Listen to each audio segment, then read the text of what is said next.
On retourne plus de 20 ans en arrière. Qui aurait pu deviner que ce simple animé plein de bestioles allait devenir la série de la franchise médiatique la plus rentable au monde?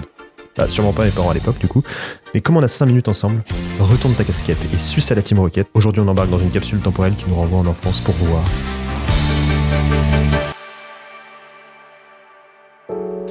Fin 99, en tant qu'enfant ou même adulte, c'était impossible de passer à côté.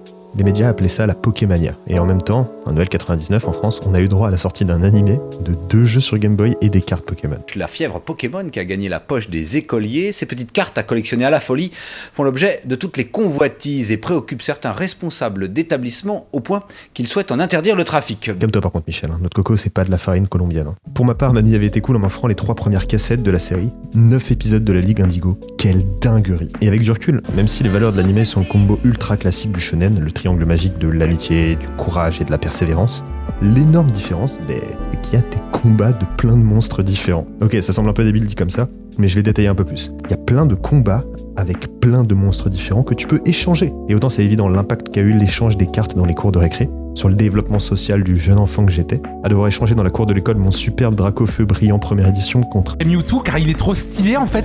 Autant c'est important de rappeler que l'aspect collectif et social, c'est l'essence même des premiers jeux, avec ce câble qui permettait de connecter les 2 Game Boy pour pouvoir échanger des Pokémon. Donc qui t'obligeait, toi, le jeune enfant timide, à aller parler à un autre jeune enfant timide qui deviendra ensuite ton meilleur pote. Ce que je veux dire, c'est que c'est exactement pour ça qu'on a eu 2 jeux sortis en même temps, version rouge et version bleue. On ne puisse pas avoir les 151. Et sans s'en rendre compte, on est tous devenus des collectionneurs de timbres de 80 ans à seulement 10 ans, collectionnant les petits monstres les uns après les autres. Parce qu'avec 151, on en avait tous un pour nous plaire. Des mignons comme Pikachu, aux plus terrifiants comme Léviator, Dragon de Feu, en passant par les plus mystiques, Team Spectrum pour le Dark Sasuke que j'étais à l'époque. Et pour agrandir sa collection, c'est de développer ses meilleures stratégies de persuasion dès le CP, avec des échanges parfois, voire des ventes en cash à des prix fous. Une carte comme Dragon de Feu, il vaut 200 francs. Ouais, voilà. Mais bon, personne l'achète 200 francs, ouais. ça tourne autour de 80 si on veut la vendre. Si tu savais combien ça allait se vendre 20 ans plus tard, mon grand. Un paquet de monstres donc, avec un petit truc en plus, que certaines religions ont d'ailleurs attaqué à l'époque parce que trop éloignées du créationnisme. Les évolutions de Pokémon.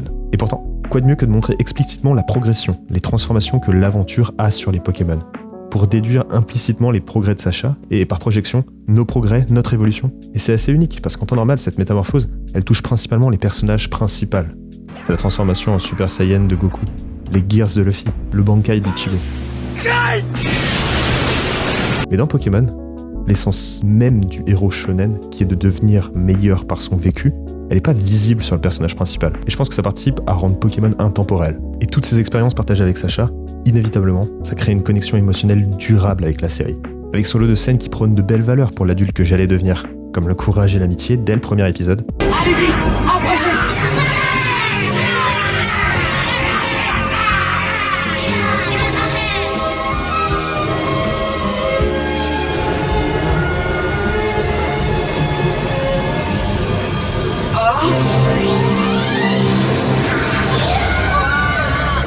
Le fait de s'améliorer, sans se travestir moralement, comme lorsque Pikachu refuse l'évolution pour aller fumer Raichu en tant que Pikachu.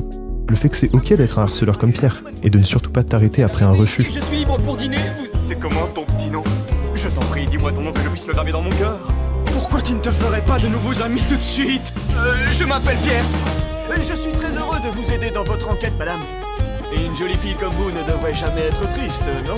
Et plus sérieusement, je me suis rendu compte en parlant avec des potes récemment que c'était plus qu'un simple animé pour ma génération lors du clap de fin de la série, l'année dernière, après 1200 épisodes. Parce que ça a forcément joué un rôle crucial dans notre enfance, a touché nos émotions et a eu un impact culturel de dingue sur le monde entier. C'est ce qui m'a motivé à faire une sorte de petite capsule temporelle en vidéo, avec juste mon ressenti sur une époque maintenant un peu lointaine et forcément idéalisée par la nostalgie.